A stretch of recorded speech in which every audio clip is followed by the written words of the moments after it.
Welcome to Facing the Future, brought to you by the Concord Coalition on WKXL, New Hampshire's talk radio station. I'm your host, Bob Bixby. Each week, we take a nonpartisan dive into topics related to the federal budget, the economy, and how it all affects our nation's future. This week, we will turn our attention to the federal government shutdown, and there's no better person to get us started on that than David Lerman, editor of CQ Budget, a daily roundup of key federal budget issues. For those of you that have followed this program, Lerman will be a familiar voice. He's been on the show before, and he has extensive background covering the federal budget. Before becoming editor of CQ Budget, he was a national security reporter for Bloomberg News and covered the defense spending and foreign policy. Boy, there's a lot going on there too, but we'll see. So now at CQ, David tracks all things related to the budget, both as it relates to the details of policy proposals and the underlying politics, which of course is never far from the action on Capitol Hill. David, welcome back to Facing the Future. Good to see you, Bob.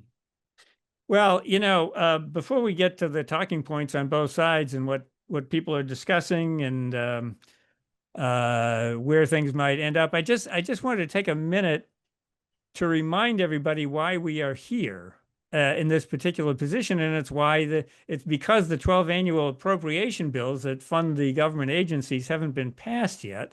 And so that's really the fundamental issue. There's a lot about Obamacare subsidies expiring, which is true. And there's a lot about federal workers being fired if the government doesn't reopen. But fundamentally, we've got an appropriations problem.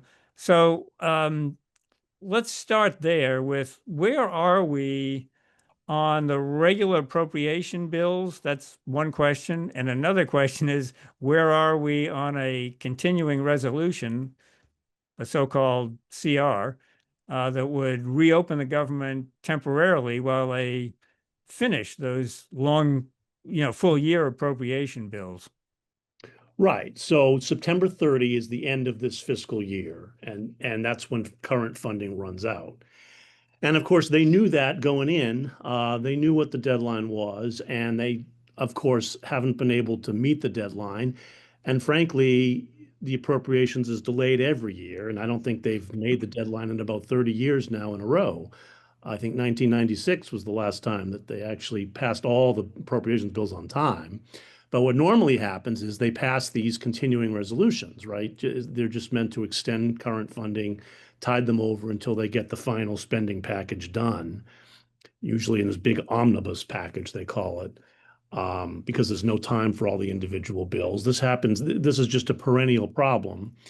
But this year in particular, it's really bad because relations are so poisonous now, the politics are so heated that they can't even agree to pass a continuing resolution. Even that is too tough a task. These guys don't even talk to each other, right? I mean, yesterday we had the bizarre spectacle of President Trump coming out and saying he's having negotiations with Democrats on the healthcare stuff. And Democrats immediately shut back. No, we're not. We're not negotiating. He hasn't talked to us, right? I mean, they can't even agree whether they're talking. That's where we are. So it's been a terrible impasse. So, Republicans would just like to pass this 7-week funding extension that would get them through November 21st. And it is, when they say it's clean, that is basically true, in fact.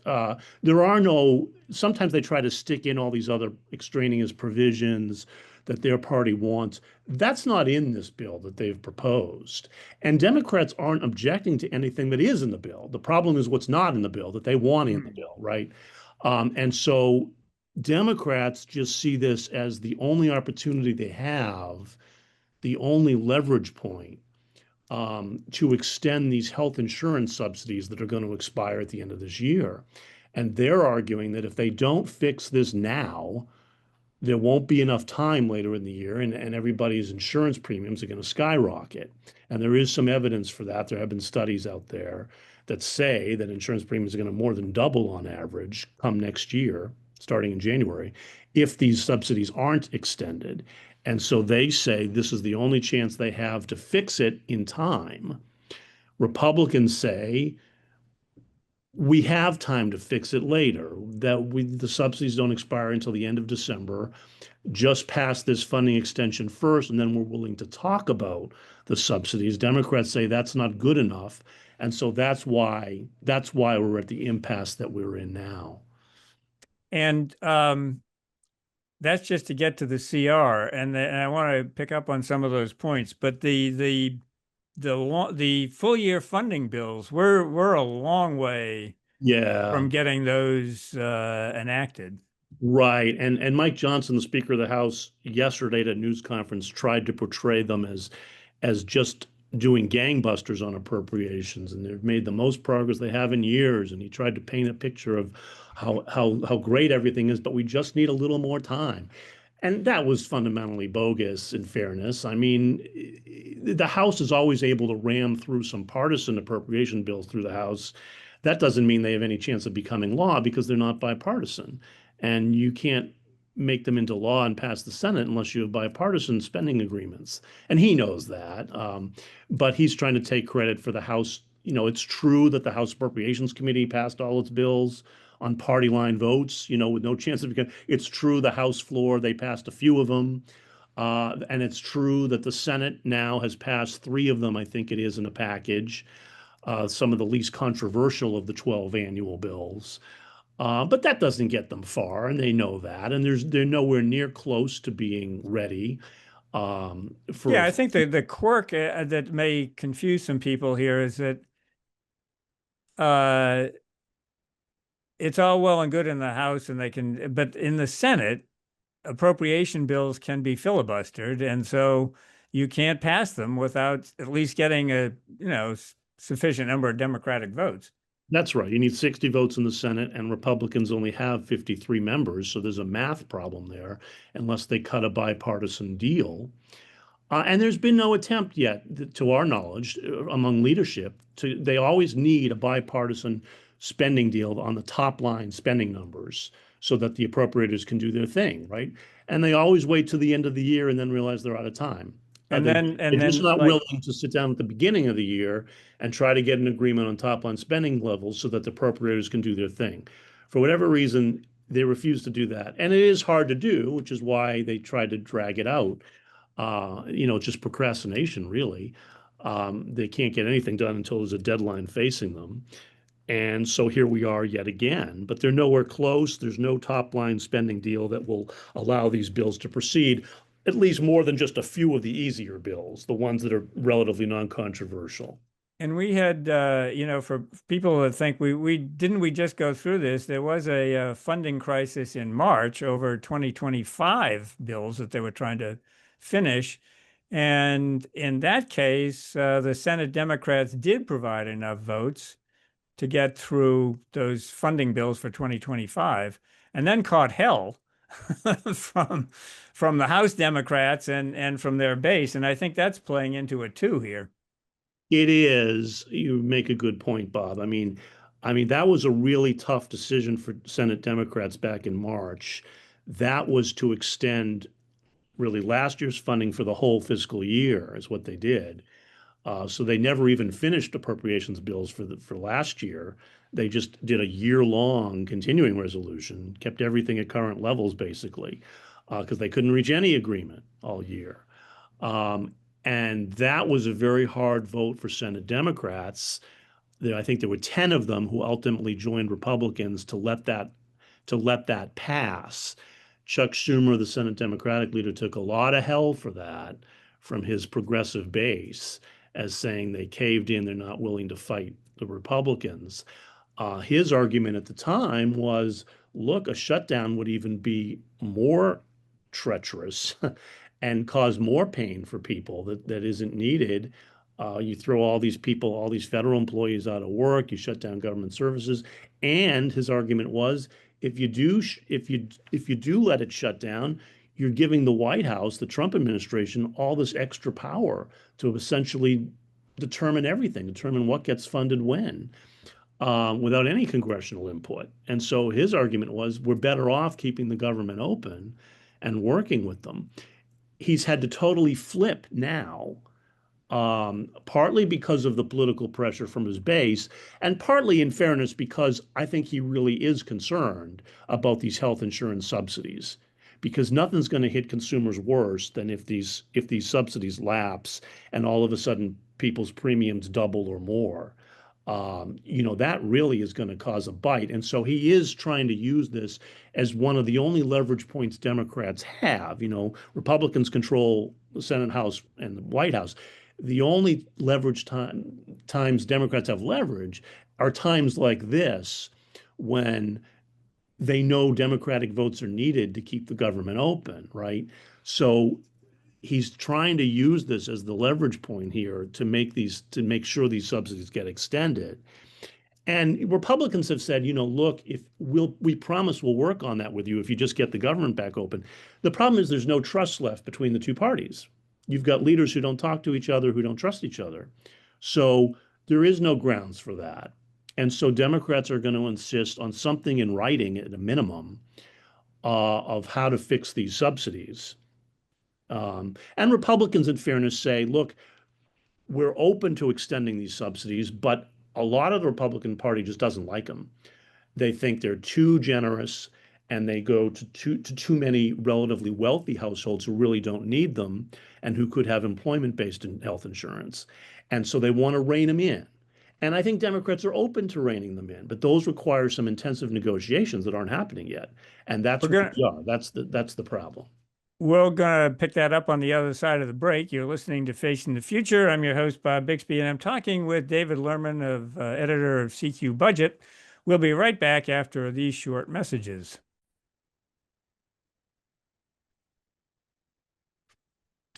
Welcome back to Facing the Future. I'm your host, Bob Bixby, and I'm talking with David Lerman, editor of CQ Budget. We're talking about the government shutdown. David, before we took the break, you were talking about trying to get some agreement between the two parties. Are there some pressure points, David, that may bring an end to this?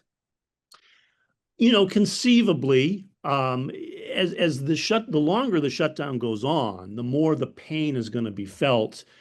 You've got 750,000 federal employees who have been furloughed, and then a real crunch point could come next week.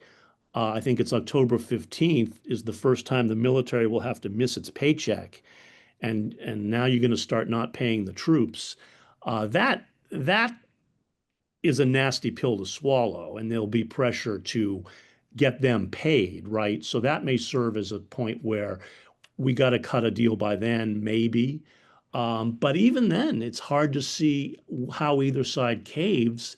I don't think they want to change this particular bill because then it would have to go back to the House, which has already passed it. And so I think it's a matter of finding some kind of language, some kind of side deal that maybe Republicans could come up with, where they make promises in writing to fix subsidies or in a certain way or by a certain deadline or something. I don't know. It seems to me that's the only possible way that they might appease enough Democrats. They need to win over another 5 Senate Democrats to vote yes.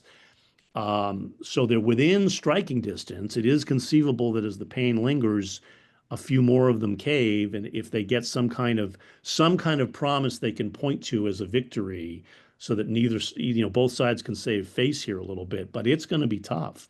That gets back to the trust issue again. If the Senate leaders say, well, let's just pass these appropriations bills, let's pass the CR, let's get the government funded again, and we will promise you that we will consider your issue, in November or December, and the Democrats are saying we need something more substantive than your word, and that's kind of a change in deterioration in the trust. Another factor in that, I think, is this underlying issue of rescissions. We've talked about this a little bit on the program. The White House has taken a very aggressive attitude about the president's power to rescind or impound funds that have been appropriated by Congress. And there's been one rescissions package that was passed this year for about $9 billion. And there was some more that was slipped in at the end of the year, about $4 to $5 billion. that is still seems to be, well, it seems that the Supreme Court is going to let the president get away with the rescission, but it's a kind of a complicated story. I don't want to get into it too much, but it's kind of like the president is claiming this authority to rescind funds at his own discretion, particularly right before Congress is about to go out of session and can't do anything about it, called a pocket rescission. And Congress and the GAO, the Democrats and the Government Accountability Office say that that's an improper use of the president's rescission authority. Anyway, it makes it very difficult for the Democrats to have trust that if they did reach an agreement, the president would stick to it. Is that an issue in what's going on here? Yeah, it's a big issue, Bob. I mean, this is fundamentally a big fight over the power of the purse, right? Constitution says Congress has the power of the purse. The White House is pushing back and saying, not quite. I mean, the White House budget director, Russ Vought, takes the view that Congress can set the maximum amount we can spend. They can set the limit on how much we can spend, but I can determine myself how much to spend as long as it's below that limit. That's his view. That's a fundamentally different interpretation of who has the power of the purse. And this pocket rescission thing, presidents always have had the power, I think since 1974, the modern budget law, to request clawing back money that may not be needed after it's been approved. And then Congress has 45 days to either approve that request or else the money would still get spent the way it was designed. And that's what happened a few months ago when they tried to claw back, was it 9 billion, I think, 9 billion, yeah. foreign aid and some public broadcasting money that they didn't want to spend. At least in that case, the White House sent a request to claw back the money, and Republicans in both chambers approved it, so therefore they clawed it back. But what's happening now is what really outraged Democrats is this pocket rescission, right? Where the White House notified Congress of its intent to claw back $4 to $5 billion, I think it is, of foreign aid. Because it's within 45 days of the end of the fiscal year, they're just claiming we can just do it ourselves, and Congress won't have enough time to act because the fiscal year will have expired, and then the money will have expired anyway. So it's a neat little trick. And the problem is it's never really been tested. The legality of that little maneuver has never really been tested. It will be tested in the courts. But the other problem there is it makes it take so long for the courts to adjudicate on it. It might be a moot issue by the time the courts can act on it. I'm not sure yet. But so it's really unclear to me whether it will pass legal muster or whether the courts will even have time to review it. And meanwhile, it looks like the White House is going to do that. And that really infuriates Democrats because their attitude is, well, look, what is the point of negotiating these bipartisan spending deals if later the White House can just claw any money back it wants without congressional input? The whole deal collapses, and how can we trust them, right? It's that same fundamental issue of trust. And so aside from the health subsidies, the other thing that Democrats have been asking for here as part of reopening the government is some kind of guarantee in writing, supposedly, that you won't do more of these pocket rescissions and that any bipartisan spending deal we come up with will be binding, not just on Congress, but on the White House. I don't think Republicans are going to go for that because Republican lawmakers are not about to tell a Republican president that he has to rein in his power. There's no incentive for them to do that. And they're only going to get in trouble with Trump if they try to do that. So who's going to stick their neck out to try to do that? I just don't think that really can happen. I think ultimately Democrats are probably going to have to fold on that or find another way to get around it or put in language in a full year spending bill somehow that might get through. I don't know. But it's a big problem. They may have to write the Appropriations Acts differently or something like that. To Yeah, I give don't themselves know. a better case in court. But I agree with you. But we got about 2 or 3 minutes left. So these are the big issues: the Obamacare subsidies and rescission authority. right now it doesn't seem, I think you mentioned this before, it doesn't seem like either side is particularly in a hurry to get this over with. And they seem to both think that it's in their political best interest to keep this thing going. So, do you have any, you don't need to be a prognosticator here, but I mean, is there an exit ramp somewhere down the road? We don't see it yet, and I think the best summation of where we are, Bob, came from Senator John Kennedy, the Louisiana Republican, who's very quotable and uses always colorful language. And he said he thought that the only way this shutdown is going to end is when every senator takes his or her ego out back and shoots it. Um, I, and that's probably where we are. I mean, both parties are dug in. Neither side is prepared to give any ground yet from what we've seen. Um, and each party believes it has the upper hand right now. Frankly, the polls show people blame both parties, and I think our politics is so polarized now that Republicans will blame Democrats and Democrats will blame Republicans, and it's baked into the DNA. I think both parties will end up looking bad as a result of it. Um, Depending on what poll you read, one party might have a slight edge right now over the other, but it's marginal.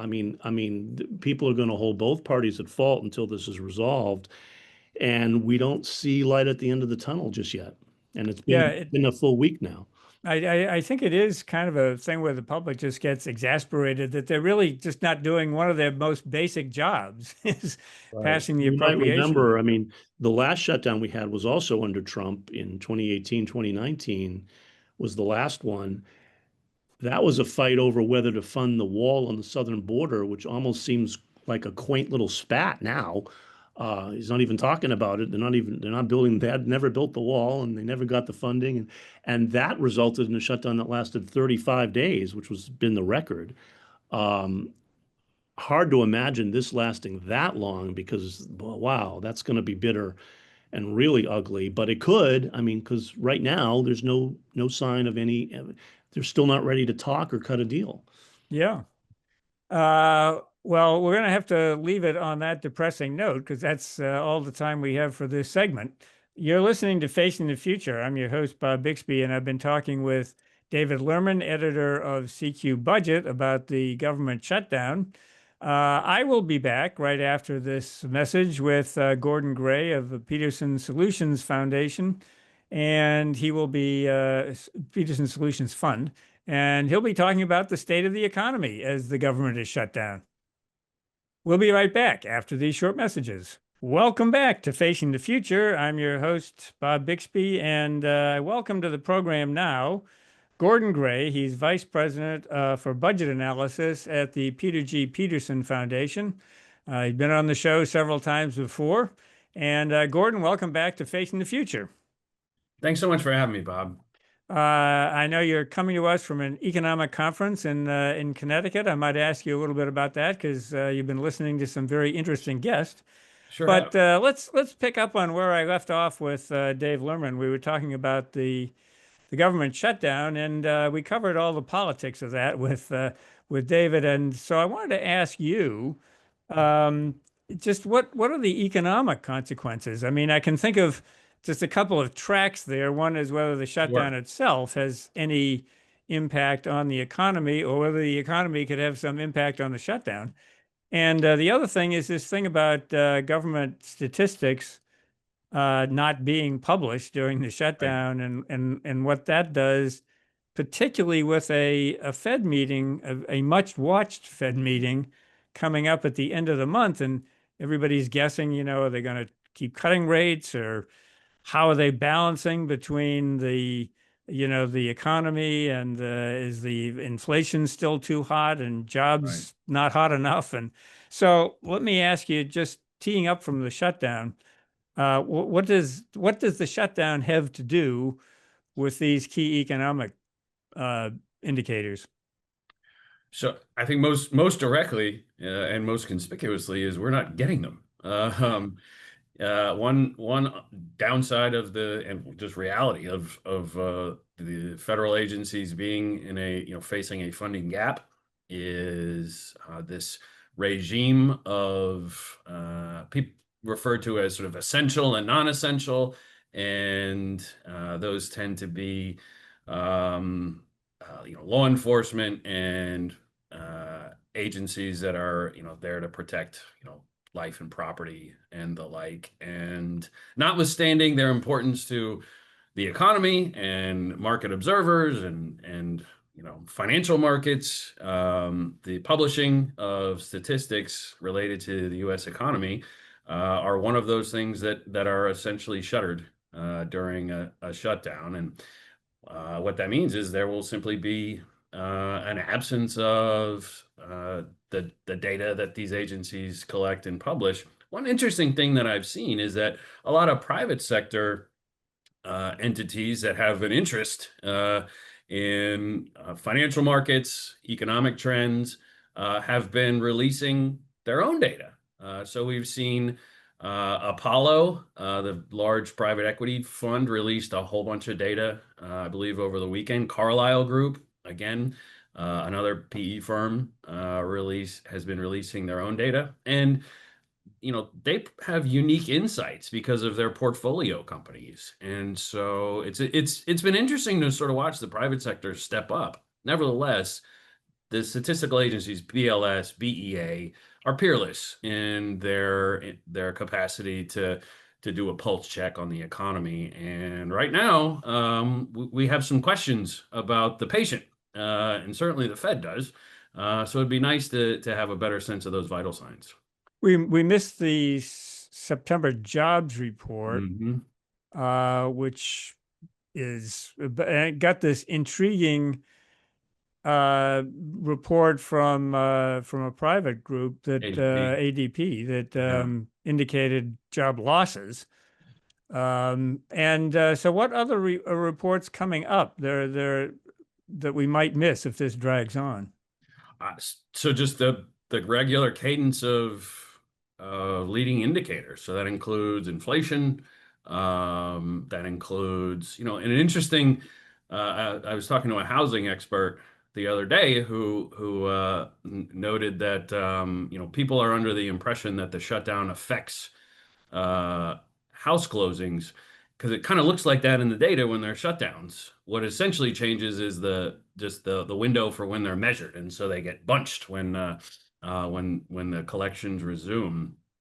But nevertheless, that's how the housing market is certainly meaningful to the economy and has been in distress.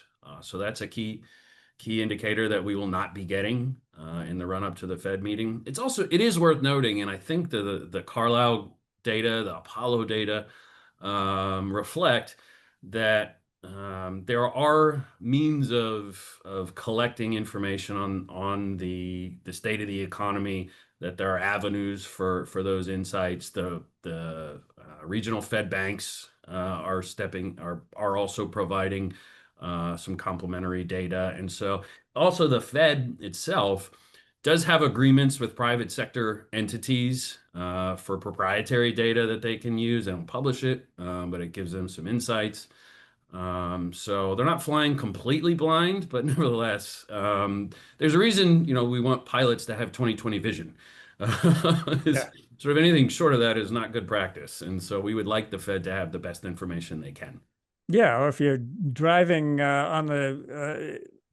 trying to go somewhere and you get different maps that are showing you different routes, and you're not quite sure which is the best one. Right. I'm just wondering, how long does it take for the shutdown itself to have any impact on the economy? I mean, I guess it would kind of ripple out slowly. Yeah. The Congressional Budget Office recently published sort of a quick summation of the effects of a government shutdown, and that characterize the effects across a number of sort of channels, including just the effect on the overall economy. And what they've found, and it doesn't wildly surprise, is that to the extent that economic activity is slowed or disrupted, it does tend to bounce, to be recouped once the government reopens. So essentially, you have economic activity that is delayed. There is a all that said, so the upshot of that is that the effect on the economy is minor, but slightly it does have a small but slight dampening effect on the economy. Some activity is just kind of forever forgone. As someone who's traveling right now, I'm looking at flight disruptions, right? Like there'll be you can't go back in time, right? So if you're like, trying to have a meeting to close a deal or some activity like that, like it's just not ever going to happen. So there is a slight, Well, I wonder too, and it's sort of looking at it in the reverse, is that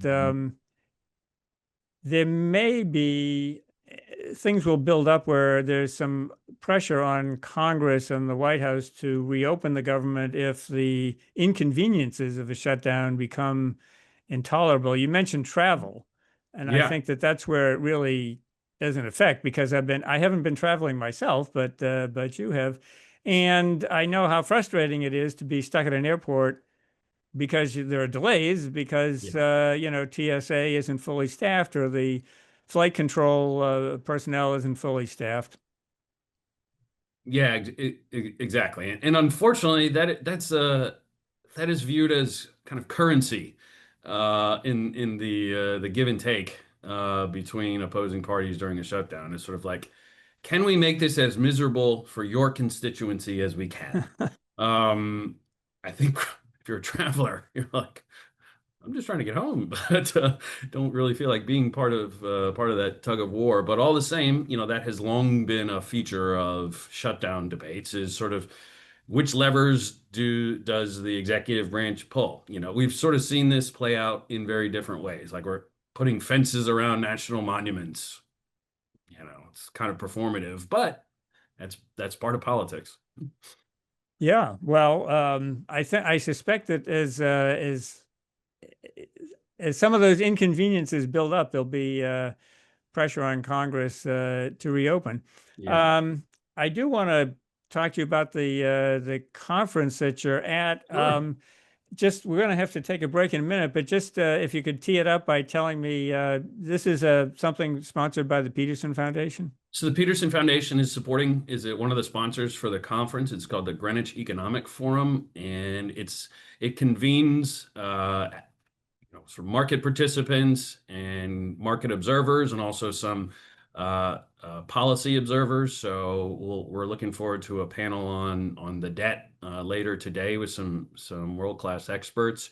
But we've also heard from some pretty serious market participants themselves, to include Ray Dalio, started the world's largest hedge fund, Bridgewater, also former Secretary of Treasury, and also Goldman co-chair Robert Rubin also spoke at this conference, and we were able to sort of hear their outlook on the U.S. economy, in particular Ray Dalio's sort of worldview about sort of the rise and fall of empires, and sort of at what stage is the U.S. right now. And I wouldn't say he sounded all that optimistic, just to tee that up a little bit. All right, so that's a good teaser for the next segment. So stay with us here. You're listening to Facing the Future. I'm your host, Bob Bixby, and I'm talking with Gordon Gray, Vice President for Budget Analysis at the Peter G Peterson Foundation.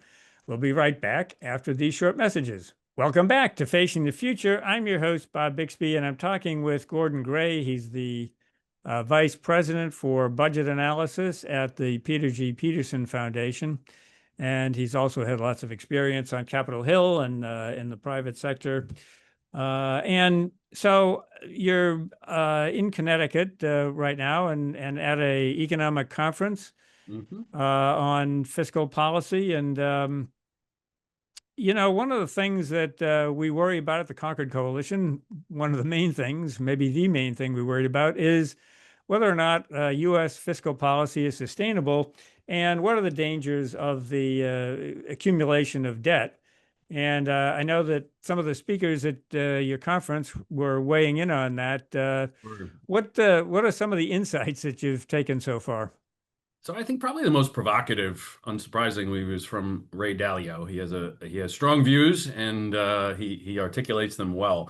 And he has this sort of theory of major forces that animate sort of major cycles in history, and that tends to include the rise and fall of empires, for want of a better term. And among those five forces is uh, basically a debt spiral. And so essentially you have economies that that are ascendant and growing, and they over time take on more and more debt. And then that debt does a couple things. One is it crowds out private investment, as debt service on that debt, kind of soaks up private investment. And then separately is it constrains that nation's ability to provide services and also sort of pursue other national interests. And so that spiral leads to devaluation of the currency, exacerbation of sort of societal imbalances that kind of leads to the second force that he observed is sort of social division. And when you hear that story and you look at the U.S. fiscal position, where interest is increasingly a major federal, it is essentially the second largest spending program. Probably by the end of the year, it'll be second only to Social Security. It's in a bit of a horse race with Medicare right now, but all the same, like we are looking at a world where debt service is crowding out other national interests, and it is soaking up private investment. We're going to spend $14 trillion on interest over the next 10 years. Just imagine what else we could do with that. And so his worldview was troubling in that the end of that particular movie is not great for those empires in decline, and also that the U.S. is looking like one of his examples right now. Where did he speculate on where we are in that trajectory? But I wouldn't say that he sort of picked a spot on his sort of rise and fall curve, but nevertheless, the features of those rises and falls and the U.S. Fiscal position have a lot of similarities. Right? one of the things that I've seen more speculation this year than I have in ever, Yeah. really, about the safety of U.S. treasuries.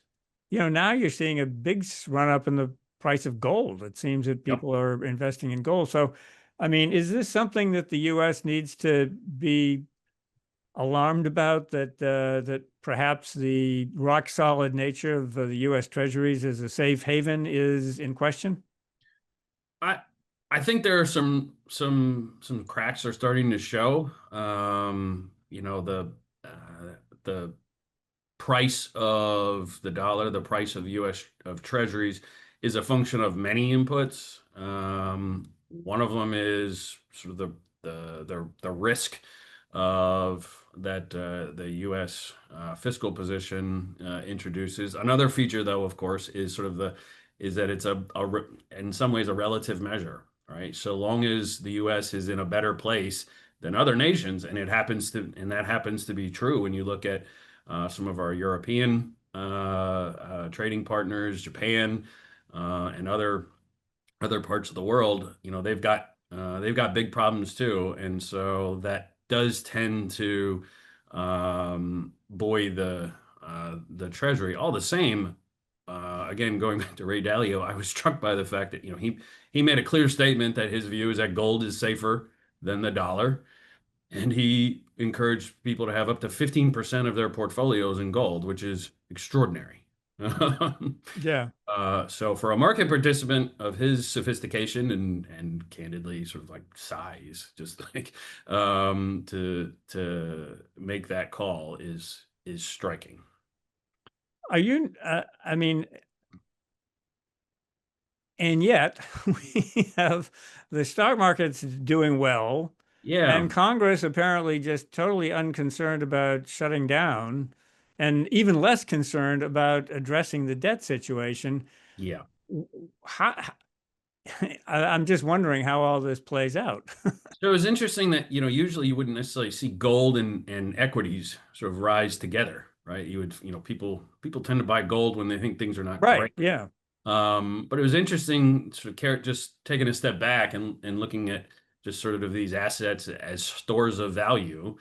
And one issue is, well, if we don't like the if we uniquely are worried about treasuries, then you could imagine, all right, well, where else are we going to put our money? All right, equities and gold, which is an interesting dynamic. And when you start to see things acting sort of a little differently, we start to wonder when there's seemingly disconnects between short and long-term interest rates, and the degree to which policy moves from the Fed don't really change longer-term yields. Like that's a bit of a concern. And increased reliance on short-term borrowing is another one of the features I think of the bond market that are giving people a little bit of pause. But again, this is in a global context where other economies are in a somewhat of a worse position at this moment. Is there some issue about our political dysfunction? Does that have something to do with how others view our credibility? It absolutely does. In fact, distress, for want of a better term, in U.S. governance has been cited by rating agencies. And so it has a direct bearing on our creditworthiness, right? If creditors don't just look at dollars and cents, they look at the mechanisms that animate the spending and taxing and disposition of those dollars and cents. And when you have a government that is obviously dysfunctional, creditors would have good reason to sort of doubt the wherewithal of U.S. creditworthiness. So that's a Yeah. very real risk. If I don't know whether any of the speakers at the conference have addressed this, and if not, feel free to give me your own take on it. Sure. So, but what is it? What does a crisis look like? I mean, how would we feel it? How would we know? Yeah. Oops, we've gone too far. I think when we've talked about, and this is something that I think a lot of organizations are looking to explore further because this is, what seemed like somewhat of a more esoteric risk is now like, we should study this, which is a concern in and of itself. I think sort of the textbook model or the where people initially think of a crisis is essentially a failed treasury auction where there simply is not enough demand for treasuries, and what would be called an undersubscribed auction. Now, we have mechanisms in place to essentially force participants, and there's always the Fed. But that signal, one, it would be unprecedented. We've never had a sort of failed treasury auction. But that signal would be, I think, very, very damaging to global markets and the U.S. Treasury market in particular. Yeah. And I guess in the worst of all worlds, I guess it would have to come back to like the shutdown. It would have to come back to constituents feeling something to put pressure on Yeah, their members of Congress. and when financial instruments that ordinary Americans interact with, so their mortgage, their car loan, consumer credit, when those things become somewhat unmoored to sort of historical levels, that's when that's one particular pain point. I have concerns about, okay, well, if the U.S. Treasury market is that distressed, treasuries are like the global benchmark. They are safe capital. So if banks are capitalized with treasuries and they lose value, well, how much can they lend? And when a credit crunch happens, we've seen the disastrous effects of a financial crisis. There's literature that shows that those tend to be deep and long lasting, and we have some experience with this, unfortunately. So my concern is that a debt crisis in the U.S. Would ripple through many channels that would harm, I think, sort of hardworking Americans the most, those who are most vulnerable. I think, and we've seen this in other countries. Those are the folks who will take it on the chin the hardest. Well, people sometimes ask about a crisis, or, what's the tipping point? And, my answer is usually, I don't know, and I don't want to find out. Right. Yeah. And that's a challenge that I think we're keen to push back on, right? Like, because I think, I'm sure, Bob, you've been asked this before from people who want to know, but also in a way, so they want to know, like, when do I have to care about this? And by the Yeah. time you're staring down the barrel of a deck, it's too late. Yeah. We are squandering the opportunity to solve this problem, because by the time you get to that state, it is too late to actually solve. You just have to weather If it. you're on your way to the hospital with a heart attack, it's too late to worry about Yeah, your smoking and your donuts. And exactly, so exactly. we're going to have to leave it there. That's a horrible place to leave it. But anyway, that's it for right now. This is Bob Bixby. You're listening to Facing the Future. And I've been talking with Gordon Gray, Vice President of Budget Analysis at the Peter G Peterson Foundation. Thank you for joining us, Gordon. Thanks so much. And I'll be back next week with another edition of Facing the Future.